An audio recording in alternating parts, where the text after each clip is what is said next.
4 national strikes. I'm sure people know that civil servants in PCS, university lecturers and support staff in 150 universities. ASLEF, which is the smallest contingent, but they can shut down the entire rail network. And this sort of tidal wave of the National Education Union of probably 300,000 teachers joining the action. I think it was vibrant, it was enthusiastic, it had a spirit of a kind of festival of resistance about it. And crucially, and this hasn't happened some previous occasions when some groups of workers have struck on the same day, there were joint rallies. The NEU in particular pushed for joint rallies, and other unions came on, which meant that people weren't just on each other's picket lines, maybe aware someone else was striking, but it was visible to each other. In London, when particularly the NEU marched down, and we got down to Downing Street, in Whitehall, there are massive groups of workers in the PCS union, and they were all out greeting and cheering. When it came together, it had a fantastic spirit. Probably 30, 40,000 in London marched. I think a few days ago, before it, probably people thought 15, which would have been incredible. But the thing was, it wasn't just, partly because there was a rail strike, people had to do it locally, which meant, what, 5,000, 6,000 in St Peter's Square here? Is that right? But it went right down deeply. For example, I know that in Hastings, a small town on the coast, where the National Education Union branch had been utterly moribund until 6 weeks ago, I know someone who's become the secretary, the district secretary running it. She said, come off the picket lines, had no idea how many people would be on picket lines, come to a hotel to gather, booked her in for 60, 100 turned up. An hour later, it's not just Hastings, it's this massive rural area, 300 people turn up, some civil servants, the NEU, there's no university, but they had a firefighter speak, an RCN member speak, a nurse striking, and so on. And an incredible feeling. And this is right through the country. Give you another example of just the fact. In London, because I had the Central London rally, people would have to travel into it.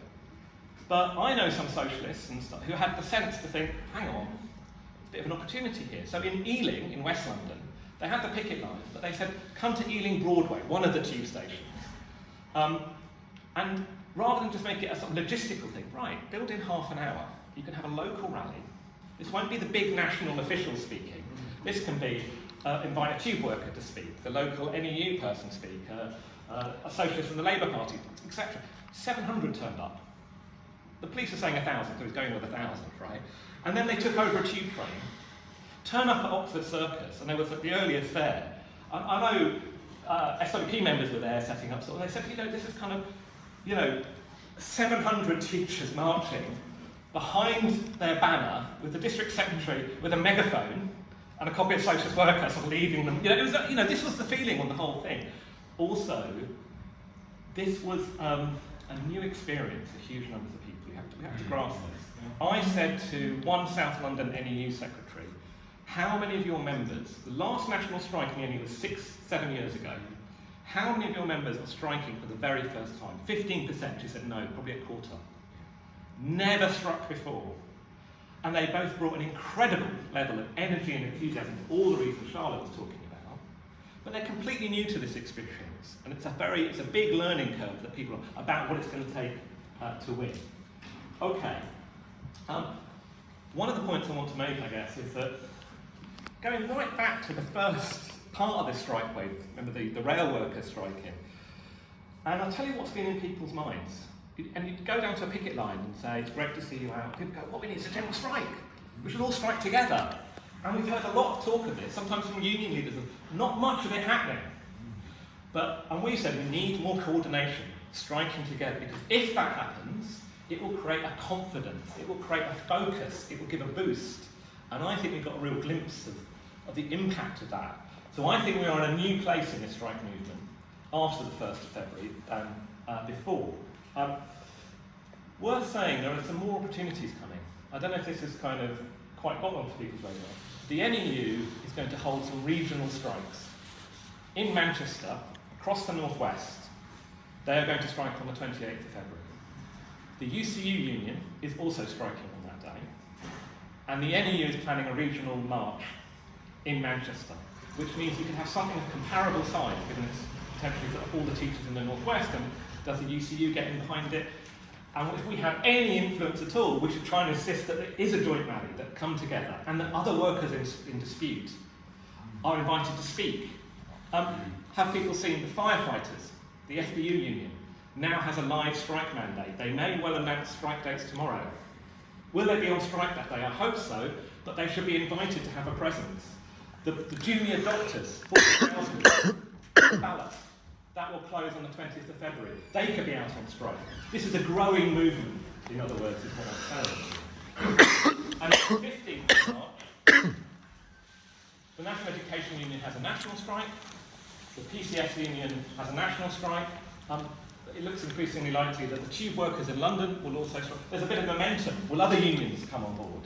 In other words, we're going to get more bites of the 1st of February, but potentially more unions coming on board. This is incredibly important. What's the Tories' response? To attack. I mean, I remember there was a government minister responsible for the civil servant, and he said there is no justification for any civil servant to go on strike, apart from the 12% pay cut, the job losses, and the pension theft. I mean, the arrogance is incredible. But also, I think that the Tories have a problem. The argument that really money isn't there, there's no magic money tree. We've all got to suffer, we've all got to tighten our belt. How ridiculous are you striking? Don't you know you've got to help the country out? I'm not saying nobody believes it, but I'll tell you, it's got less power than in the past. They're finding a harder argument around this. Not least because when you have, who was the Tory chair? Someone was sacked eventually, Nadine Sadar,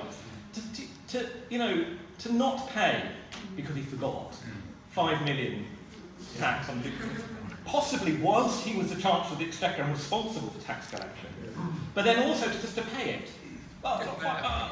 Here you go. I mean, how many of you, faced with a £5 million tax bill, slightly more nervous?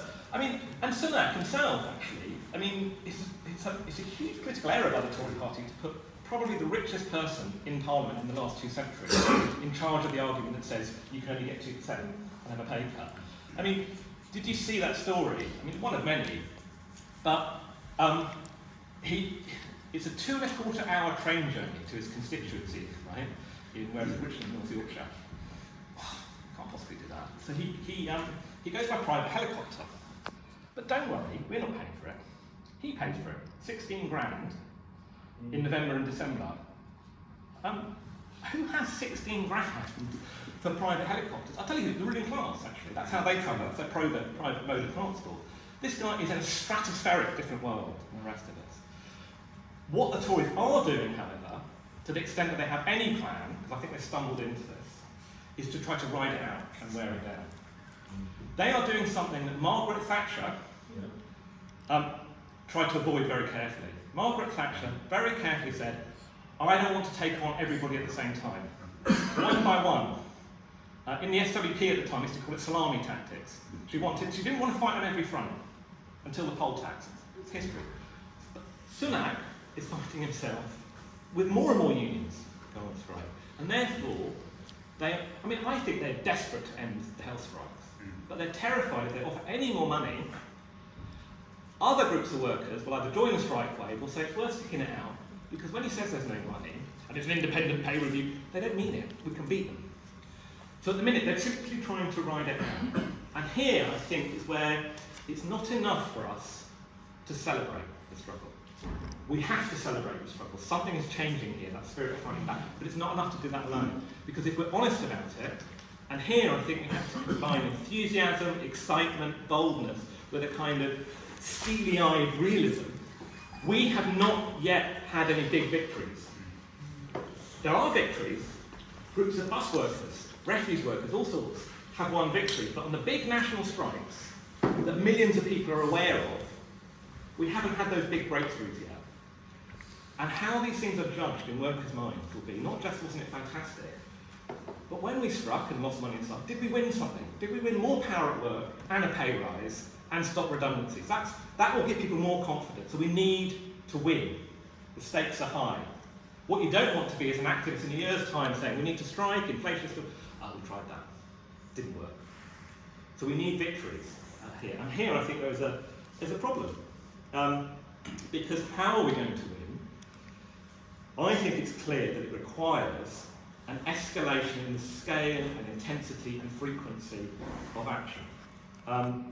If you look at what you said, at the CW and the Post, the rail workers, they've had 18, 20 days. It starts off with 1 or 2 days a month, all sorts of breaks. The rail workers called off strikes because the Queen died, because there was a poppy peel collection in London, they called a national strike, and the talks when nothing was on the table and they got nothing.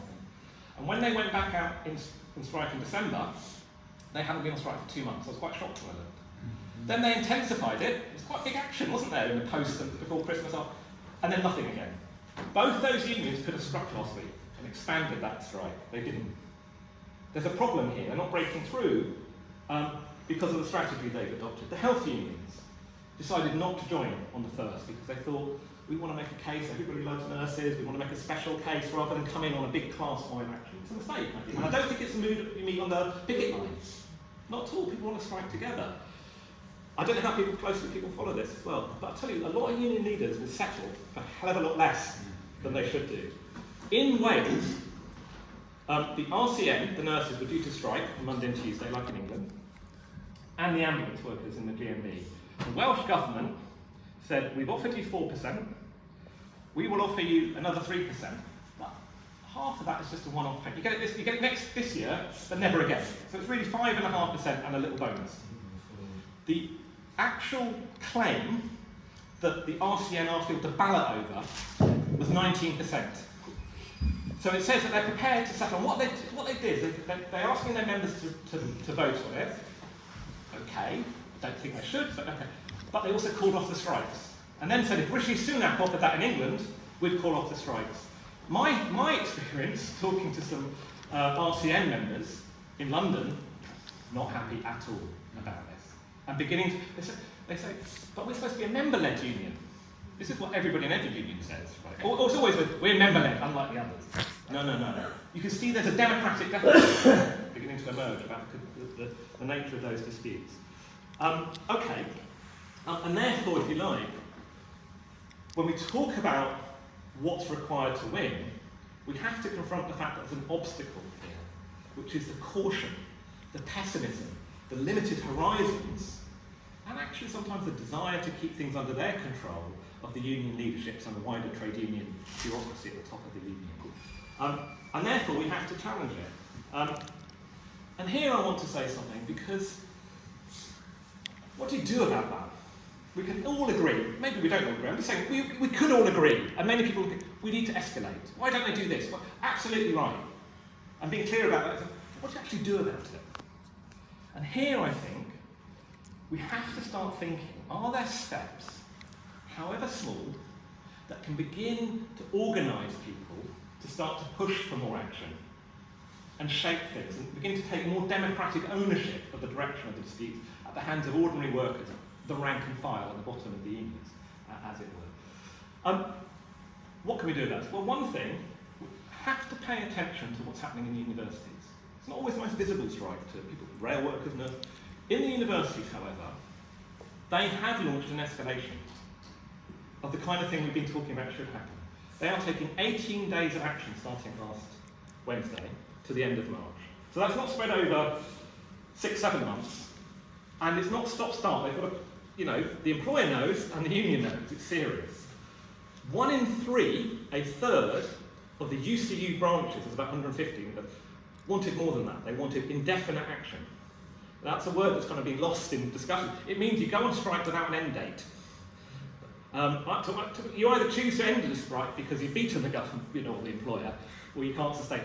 Really raising the stakes. They can't plan around it. We'll shift the teaching to this day and the marking to that. You just go all out. Maximise the pressure. Didn't get that, but because of that pressure, they got more than the General Secretary wanted. Why is that happening in the UCU? And I think it's connected to a simple fact. 1 in 4 teachers took their first strike action last week. The NEU has taken 5 days now in the last 12 years. It means people are just at the beginning of this process. In the UCU, in the last 5 years, at the old universities, they've probably had 50 days of strike action. And what it means is there's some hard-won lessons amongst a core of people, not everyone, a core of people, that the stop-start intermittent isn't. We have to learn from that. I'll tell you why. If that 18 days succeeds, when Charlotte says we should be doing more in our union, the 7 days in a kind of month rather than, her position is stronger because you've got something to point to. If it falters, believe me, every trade union secretary said, well, you go on about escalation. It didn't work there, did it? So we have to build solidarity around that dispute. And this is going to be the most, can you get a striker from the UCU into a trade union meeting, into a campaign meeting? Can you do a collection? Can you say, it's not that we can raise enough money necessarily just in our own hands, but it's a symbolic part. We're not alone, we're part of something bigger. That's why last Wednesday was so important. It boosts people, right? That's one thing. The second thing, though, I want to talk about, it might seem like a small thing, but I think it's incredibly important, it has to be seized on. In the National Education Union, they've got 2 general secretaries. Kevin Courtney put out a call, and this is now official inside the union, and he said every NEU branch, we call them districts usually, has to set up a strike committee. I think we have to grab that. Why? What he's saying is that outside of the official routines, the branch meeting, the branch executive, and so on, we have to set up a structure that involves these new people, energised by the strike, and draw them in. And I think that we have to seize on that, because it is a chance to grab that energy, to provide a framework for people to learn, to develop and shape the strike. And what it means is that is a body of people who can start to debate what the strike looks like locally, which over time, with experience, can it also become a place where you don't just say, at the top they want another strike, what can we do to build that locally? More picket lines here, more demonstrations, more schools. But actually we should discuss what is happening at the top and the whole direction of the dispute. And it can become bodies that have more ownership of it. If that happens, that raises questions. In the PCS, your union, there's something called the town committees. It sounds very boring, and they've fallen by the wayside. Because if you're in Manchester, there's different PCS branches, there's different government departments. Town committees are where you bring it, everybody in Manchester could be brought together. They were originally developed as strike committees, but they've fallen by the wayside.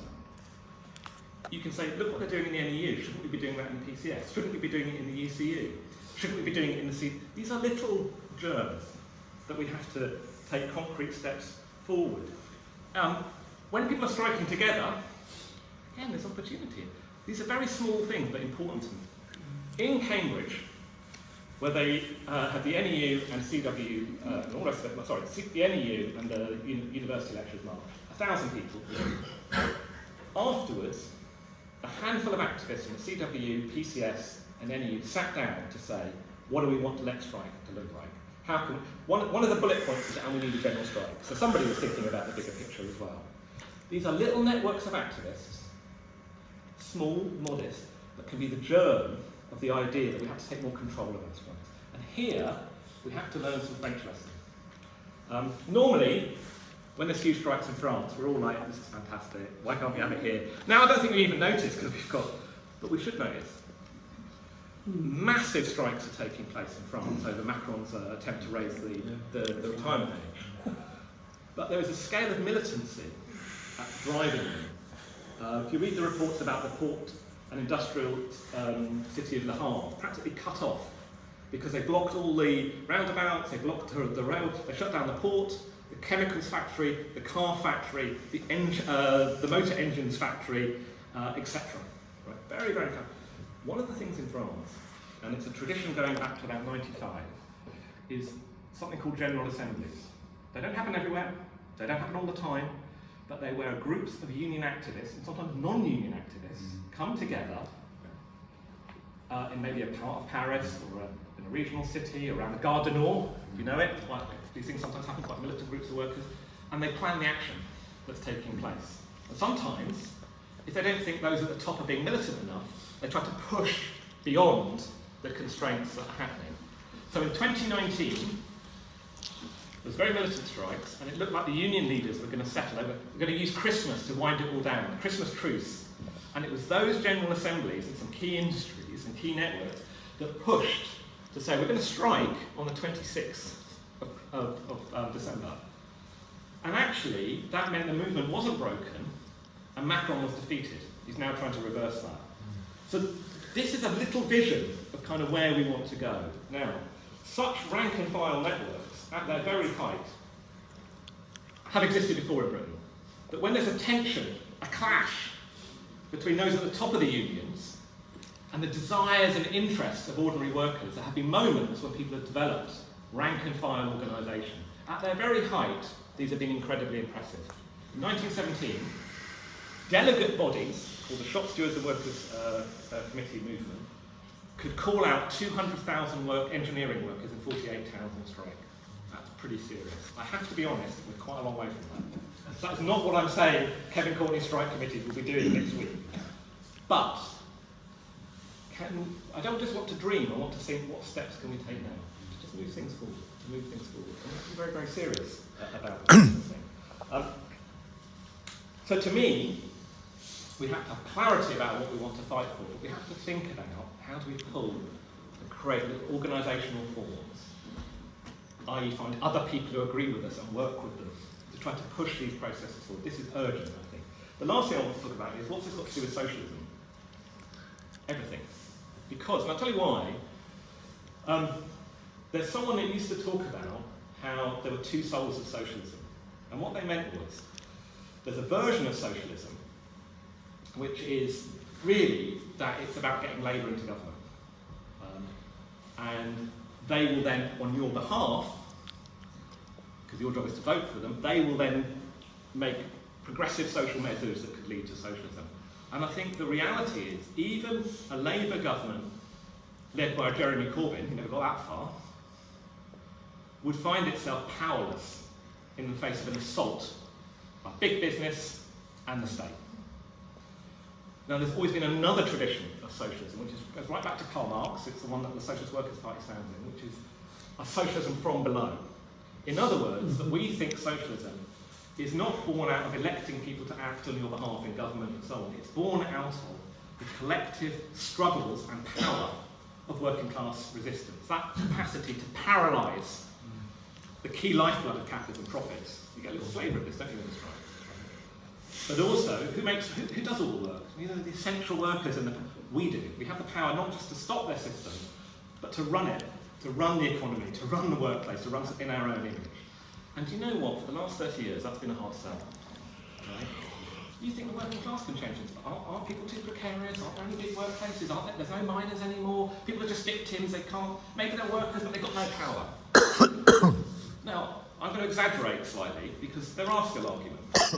To some extent, you can now respond to all of that by pointing at, you know what I mean? There are picket lines. There's a little glimpse, and especially at a moment when Keir Starmer is not even talking about challenging.